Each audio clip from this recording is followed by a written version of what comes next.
Bonjour à tous. Nous sommes très heureux de vous retrouver pour notre matinale sur la médiation transformative et d'avoir une grande spécialiste de la question en la personne de Virginie Calto-Perronnet.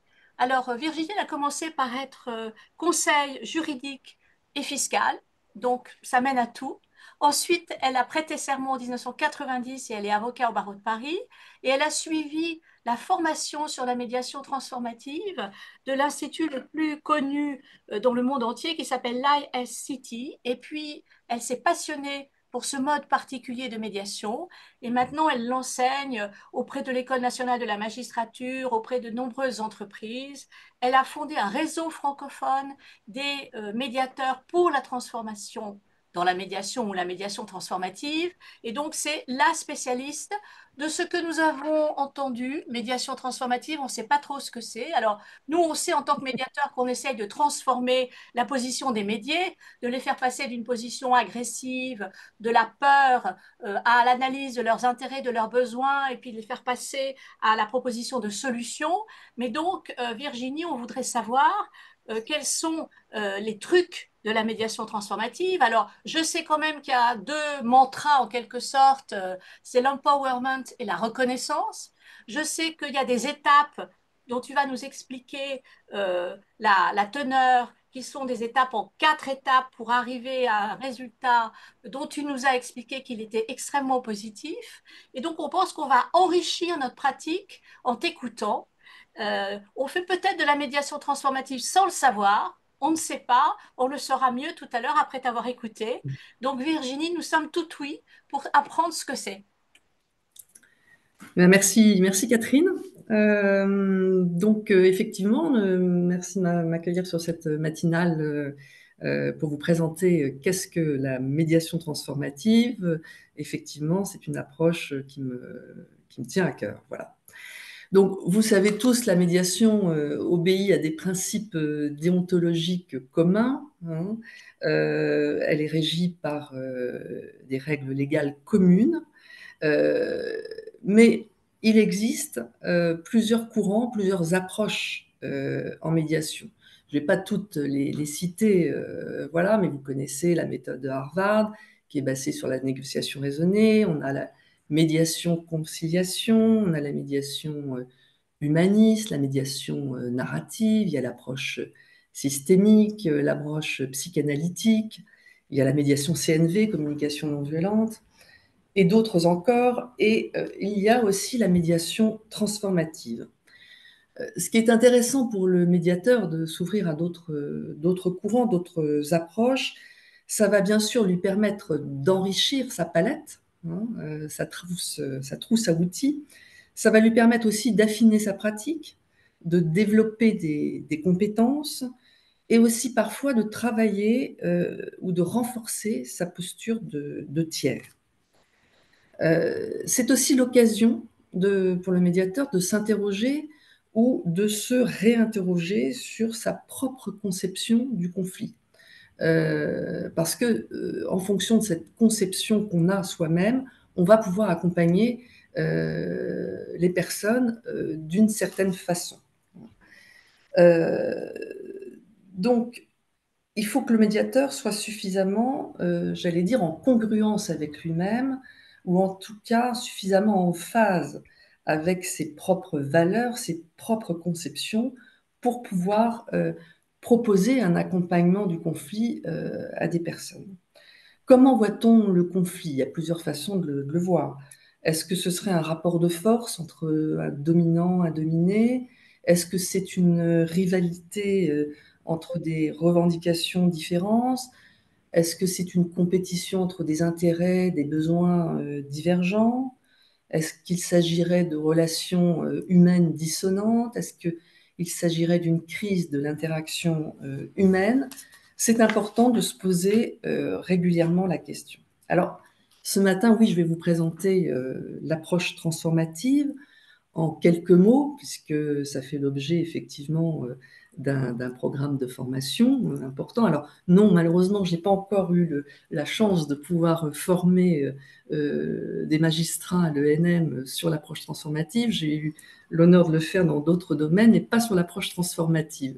Mais j'aimerais bien qu'on y arrive. Voilà. Donc, ma présentation va s'articuler en 5 points. Dans le premier point, ça va être comment est né ce courant, quelle est son origine. Le deuxième point, ça va être sur quel concept il s'appuie, parce que c'est important de savoir, outre la technique, sur quel fondement une approche s'appuie.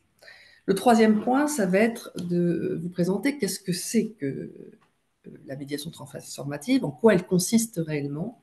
Puis un quatrième point autour des difficultés que l'on peut rencontrer et de l'intérêt que présente cette approche. Et puis je terminerai avec un cinquième point en vous partageant qu'est-ce que personnellement, moi, cette approche m'apporte dans ma pratique de médiateur. Alors le premier point, comment est né ce courant, d'où il vient, quelle est son origine? C'est un courant qui est né aux États-Unis au début des années 90. Deux professeurs d'université américains, Baruch Bush et Joe Folger, qui sont également médiateurs, qui sont également responsables de centres de médiation, l'un sur la côte est, l'autre sur la côte ouest, font le constat que finalement, leur pratique traditionnelle en médiation induit plus ou moins le résultat. Que par exemple, le questionnement du médiateur, les questions dites ouvertes, peuvent influencer le participant, vont le mettre sur des pistes qui ne sont pas réellement les siennes, et ça ne va pas lui permettre d'aller jusqu'au bout de sa propre pensée et de dire ce qui compte véritablement pour lui. Ou encore, ils observent que le cadre que le médiateur édicte au démarrage, sur la façon, par exemple, de se parler, n'autorise pas les participants à être eux-mêmes. Et ça ne les autorise pas à s'exprimer librement. Et Baruch Bush et Joe Folger remarquent aussi que parfois, les participants ont eu l'impression d'être contraints par le médiateur de, par exemple, faire des concessions qu'ils ne voulaient pas faire, ou encore de parler de leurs émotions, alors que ce n'est absolument pas leur registre. Et ces deux praticiens, ces deux professeurs aussi d'université, de conclure qu'en définitive, finalement, la façon dont ils pratiquent, c'est pas ça ne rend pas la médiation des participants, que c'est pas leur médiation, contrairement au principe même de la médiation qui prône notamment que les personnes sont en parfaite capacité de trouver par elles-mêmes une issue qui leur convient.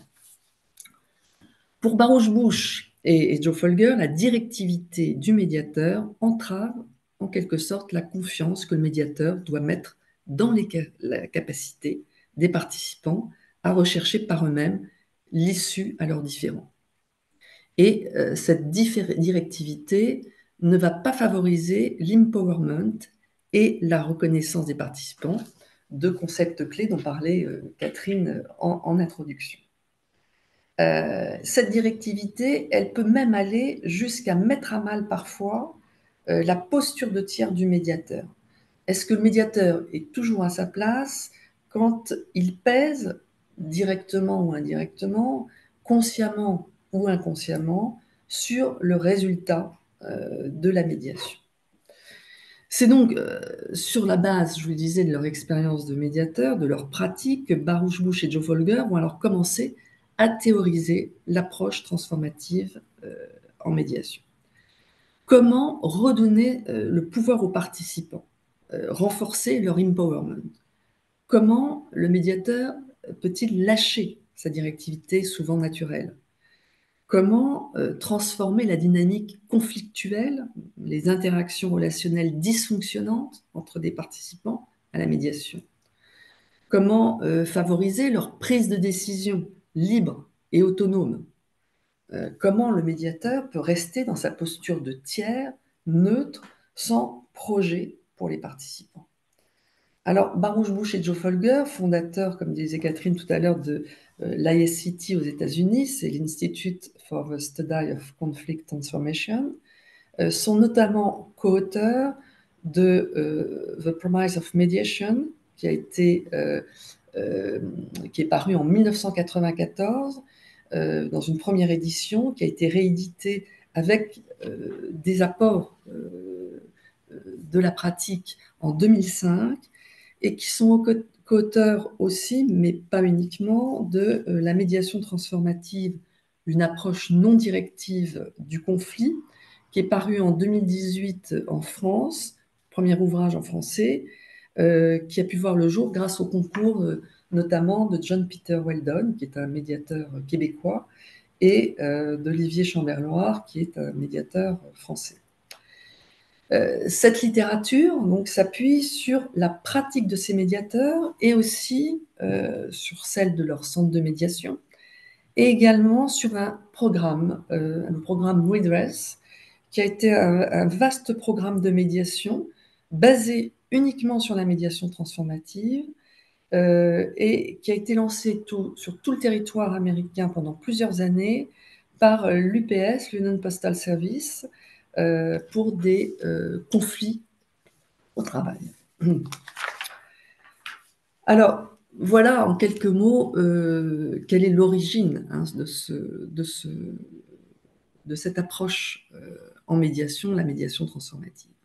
Deuxième point, sur quel concept s'appuie l'approche transformative. Alors, je vais être assez rapide, hein, parce que, effectivement, mais c'est important de savoir sur quoi se base une approche pour savoir si elle est possible ou pas dans la pratique du médiateur. On part du principe en médiation transformative que le conflit résulte d'un dysfonctionnement des interactions relationnelles entre des personnes. On n'est pas, par exemple, sur la théorie des intérêts et des besoins. Le conflit est déstabilisateur. Le conflit déstabilise et entraîne une fermeture, une autoprotection à l'autre. Je suis en conflit avec lui, il ne me paye pas mes factures, ce qui va me mettre en difficulté financière, déstabilisation. Mais tant qu'il ne me règle pas mes factures, je ne le prends plus au téléphone, c'est terminé. Fermeture. Et comme dans une spirale, j'allais dire une spirale infernale, cette fermeture, je ne veux pas lui parler, entraîne la déstabilisation. Je ne suis pas payé, ça me pose un vrai problème de trésorerie. On est vraiment dans ce cycle. Donc l'hypothèse de la transformative, c'est que le conflit peut être dépassé si les personnes parviennent à transformer leur interaction relationnelle de négative en positive. Trouver ou retrouver la confiance en soi, recourir ou développer ses propres compétences, ses propres ressources pour pouvoir s'ouvrir à l'autre et son point de vue. Et c'est en s'ouvrant à l'autre qu'on va pouvoir retrouver un sentiment de compétence personnelle. C'est le principe des vases communicants. Alors ça, ce sont les concepts sur lesquels s'appuie l'approche transformative.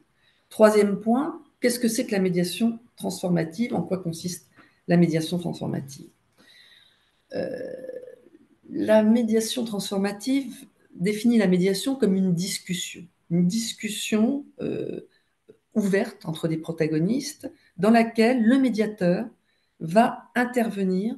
Il va intervenir sur l'interaction relationnelle des participants pour permettre à chacun de clarifier son point de vue, de clarifier ses objectifs, ses options, de mettre en avant ses ressources, ses préférences, afin que chacun et ensemble, ils puissent faire des choix et prendre des décisions. Le médiateur transformatif va proposer donc d'accompagner les protagonistes en s'appuyant sur une conception qui est humaniste de la relation, sur une posture non directive et sur des interventions techniques ciblées.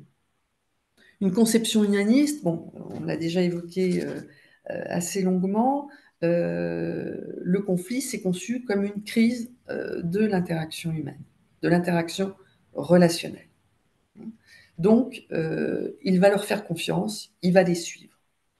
L'idée, c'est que le médiateur doit intervenir uniquement pour faciliter l'empowerment et la reconnaissance qui vont permettre de transformer ces interactions relationnelles négatives en positives. Une posture non directive, c'est très important parce que on va parler aussi de posture basse du médiateur. Bien sûr, le médiateur, et vous allez dire que vous le faites déjà en tant que médiateur, vous êtes dans une écoute attentive, hein, attentive et précise. Mais le médiateur, là, va être comme l'invité à la discussion des participants. En langue anglo-saxonne, on parle de conversation. Nous, en français, on va dire que la médiation, c'est une discussion, mais le médiateur est l'invité à la discussion. Donc, il va rester vraiment dans le sillage des participants. Il ne va pas chercher à les changer, il ne va pas chercher à les convaincre. Il va respecter leur façon de l'être, là où ils sont. Donc, le médiateur, par exemple, va très peu utiliser le jeu. J'entends que, j'ai l'impression que. Non, il ne va pas se mettre en avant. Il va rester vraiment dans une posture non directive, une posture basse. Et croyez-moi, c'est pas facile, c'est pas évident. Troisième point sur lequel le médiateur va s'appuyer, c'est sur ces fameuses interventions techniques. Des interventions techniques qui sont ciblées. Alors, on n'a pas vraiment d'étape en médiation transformative, puisqu'on suit la conversation des participants. On leur... Excuse-moi, il y a un chien qui aboie. Est-ce que vous pouvez fermer tous vos micros, s'il vous plaît? Merci. Continue, Virginie. Donc, des interventions techniques ciblées, ça ne va pas être des étapes. Il y a 4 interventions et 4 uniquement. C'est peu et c'est beaucoup à la fois. Il va y avoir le reflet, le résumé, la question de vérification, seule question autorisée en médiation transformative, et le silence attentif et volontaire.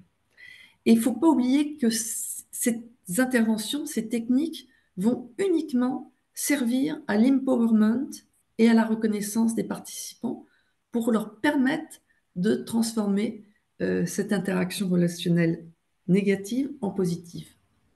C'est vraiment l'objectif du médiateur. Donc, chacune des 4 interventions a une fonction précise. Le reflet. Le reflet, le médiateur reprend le langage du participant. Il se repère ses propos qui sont forts. Donc, il va falloir qu'il capte la substance, le contenu et aussi l'émotion qui ressort de ce qui est exprimé par le participant. À la différence de la reformulation, il ne va pas édulcorer le propos. Il ne va pas essayer de le filtrer, de le rendre plus, j'allais dire, acceptable pour l'autre ou pour les autres.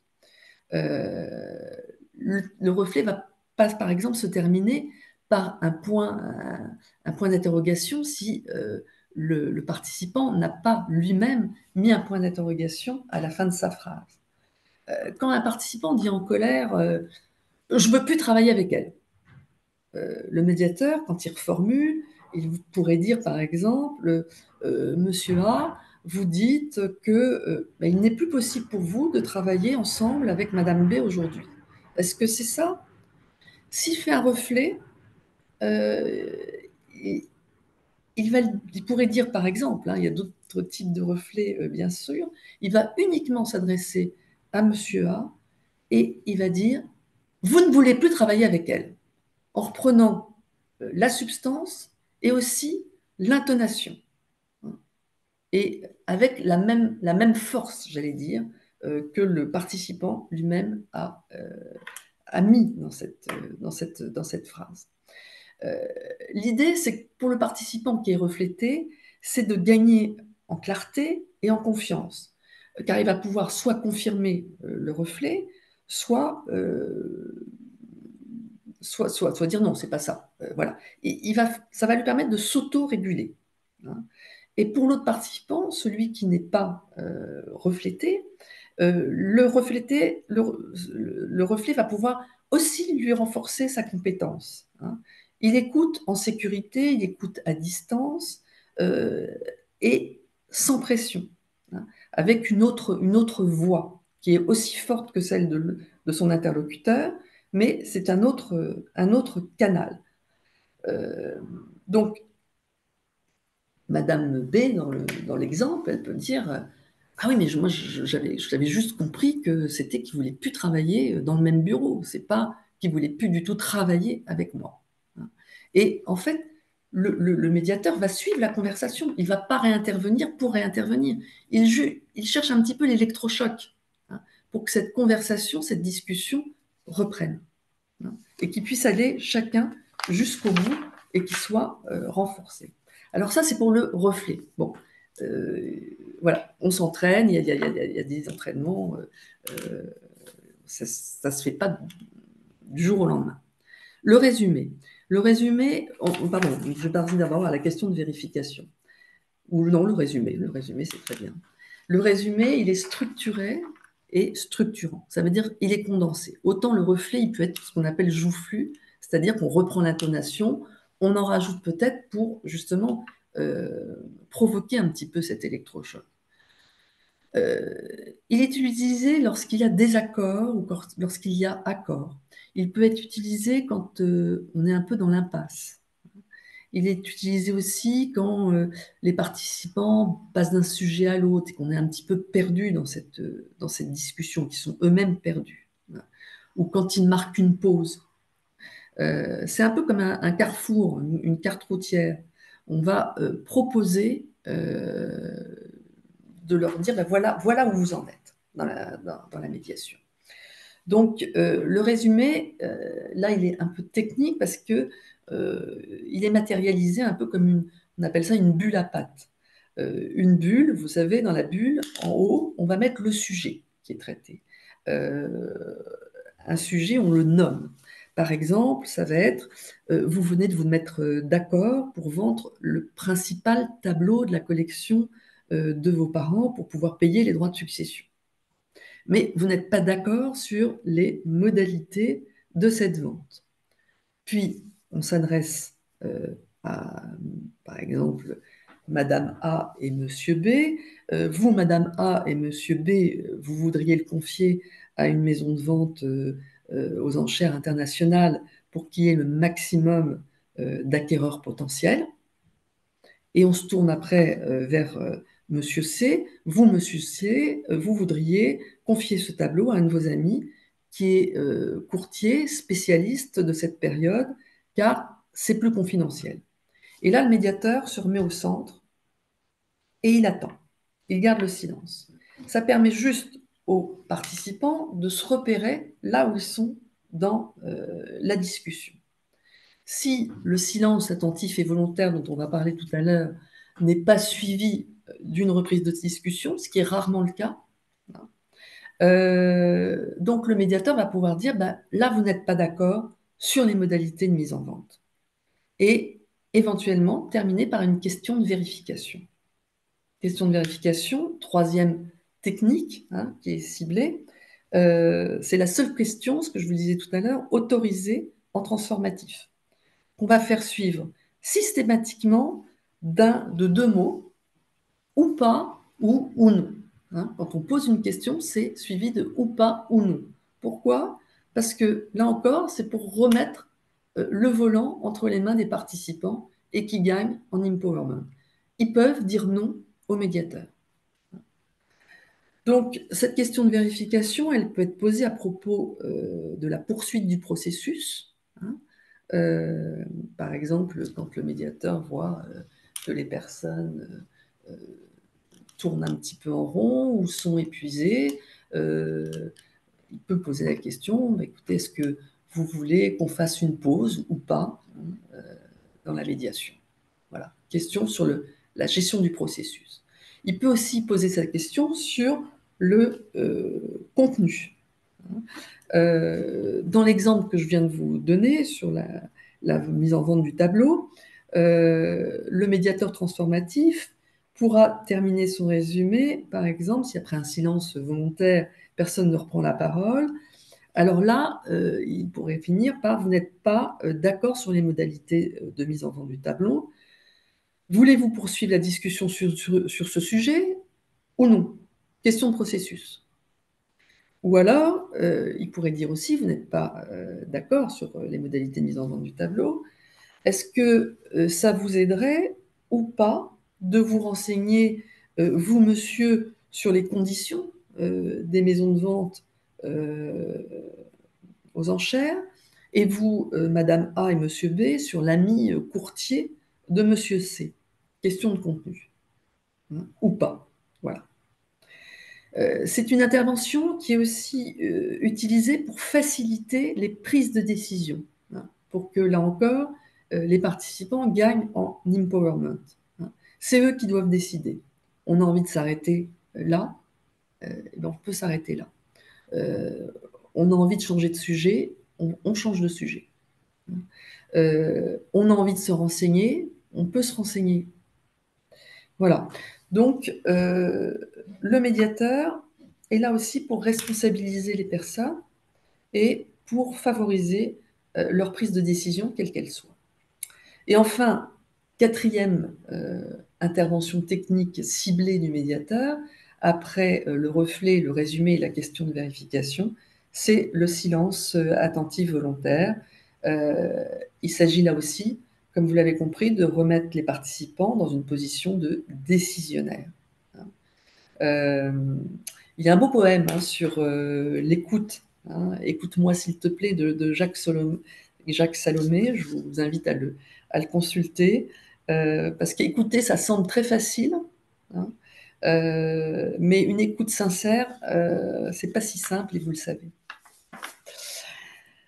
Donc, on n'est pas dans des étapes de processus, vous le voyez, on est vraiment avec des interventions techniques, hein, qui doivent servir uniquement à modifier l'interaction relationnelle dysfonctionnante des participants et qui puissent prendre des décisions.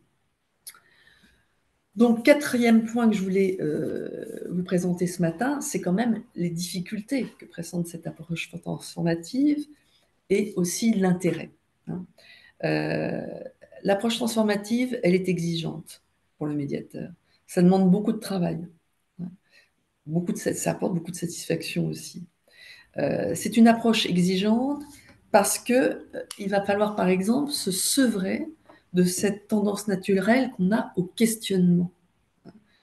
Ne pas poser de questions, qu'est-ce que c'est difficile quand on a appris à poser des questions pour pouvoir faire avancer un processus. Laisser libre cours à la discussion, s'autoriser un seul type de question, la question de vérification, juste pour valider que c'est bien ce que la personne, les participants souhaitent, qu'elle soit entendue de l'autre, hein, ou des autres, leur permettre de clarifier leur point de vue, ce qui vraiment compte pour eux. C'est pas facile. C'est une approche exigeante parce qu'il faut être très concentré sur les occasions de mouvement des participants, hein, et pas être juste là au petit bonheur la chance, tiens, je vais faire un reflet ou je vais faire un résumé. Et cette concentration est exigeante pendant toute la médiation, qui, comme vous le savez, ça peut durer 1 heure, 2 heures, 3 heures de réunion, même s'il y a des pauses, c'est exigeant. C'est du travail, car comme je vous le disais, il va falloir se sevrer, hein, de cette non-directivité qui est souvent naturelle pour nous, hein. Savoir rester silencieux. Le médiateur n'est pas payé au mot, hein, et pourtant, on a tendance parfois à vouloir rebondir comme si notre propos allait donner du rythme ou de la consistance à la médiation. Donc, parfois, il faut accepter de s'effacer. Savoir intervenir juste à bon escient, là où il faut, quand il faut. Et c'est du travail parce qu'il va falloir apprendre et désapprendre. Désapprendre la façon dont on est. Mais c'est beaucoup de satisfaction et ça a beaucoup d'intérêt, parce que le médiateur, il est vraiment à sa place, hein, de tiers, sans confusion possible, par exemple, avec d'autres professionnels. Le médiateur, on le sait, pourtant, il est tenu uniquement à une obligation de moyens, pas une obligation de résultat. Il est là pour offrir les conditions, un cadre pour que les personnes recherchent par elles-mêmes une issue à leurs différends et non garantir un accord à tout prix. On sait que la pression est forte, la pression extérieure, mais cette approche nous permet de nous recentrer sur notre posture. Elle est au soutien de cette posture de tiers. C'est qui fait toute la spécificité, vous savez, et la force de la médiation. Certains vont craindre parfois que le médiateur, s'il n'est pas assez directif, c'est qu'il est passif. Non, j'espère que je vous ai un peu convaincu que ces interventions, c'est pas, comment dire, 3 fois dans une médiation, dans une séance de médiation. Hein. C'est vraiment, il faut être là. Hein. Donc il n'est pas passif. Simplement, il n'est pas directif. Et certains craignent qu'en n'étant pas assez directif, il y ait moins d'accords de médiation à l'issue du processus par rapport à une pratique plus traditionnelle, plus classique de la médiation. Et ça, détrompez-vous, parce que, chiffre à l'appui, le programme WeDress dont je vous ai parlé en introduction atteste qu'il y a autant d'accords, voire même davantage. Donc, je vais conclure avec le dernier point. Qu'est-ce que, personnellement, moi, cette approche m'apporte dans ma pratique de médiation? C'est rester à ma place de médiateur, hein, être à ma place vraiment de tiers extérieur. C'est beaucoup de confort aussi, beaucoup de confort du fait de faire confiance aux participants et de lâcher prise. C'est également augmenter ma propre tolérance à l'intensité du conflit, accepter les personnes telles qu'elles sont en colère, qu'elles s'expriment verbalement, quelquefois un peu de façon abrupte, hein, qu'elles soient en désaccord total. Et puis, c'est aussi pouvoir m'appuyer, une fois rappelé bien sûr le principe de la démarche volontaire et de la confidentialité, sur un cadre que les participants auront co-construit ensemble. Je ne vais pas leur dire qu'est-ce qu'ils doivent faire, qu'est-ce qu'ils ne doivent pas faire, qu'est-ce qu'ils doivent dire, qu'est-ce qu'ils ne doivent pas dire. Je vais leur demander au démarrage de quoi ont-ils besoin pour que cette médiation se passe correctement pour eux. Et noter au fur et à mesure les points d'accord. Ça va être, par exemple, moi, je voudrais qu'on se parle de façon respectueuse. Mais c'est pas moi qui vais leur dire. C'est eux qui vont apporter ce point-là. Ou encore, je voudrais que on consulte pas nos téléphones pendant la médiation. Donc tous ces points-là, on va les noter au démarrage. Ça va être le cadre de la médiation et ça va pas être le médiateur qui va dire en médiation, on doit se respecter, on doit se parler d'une certaine façon. Et moi, ça va me permettre, médiateur, au cours de la médiation, de m'appuyer sur ce cadre pour, par une question de vérification, dire est-ce que le ton que prend cette discussion, ça vous convient toujours ou pas, hein. Et parce qu'au départ, vous avez décidé que la médiation se passerait dans telles conditions. Ou encore, au cours de la médiation, des points sur lesquels les participants n'auraient pas noté, dire, non, moi, ça ne va pas du tout la façon. Donc, on va rajouter ce point-là qui constitue le cadre de la médiation. Et enfin, dernier point, qu'est-ce que ça m'apporte dans ma pratique? C'est bien sûr de me dégager de l'obligation de résultat que je peux ressentir parfois. N'avoir aucun enjeu, j'allais dire, aucune prise sur le résultat. Et d'ailleurs, à ce titre, la terminologie de la médiation transformative est assez intéressante, puisqu'on va rarement parler de solution, on va parler de décision. Voilà ce que je voulais Merci dire. Virginie.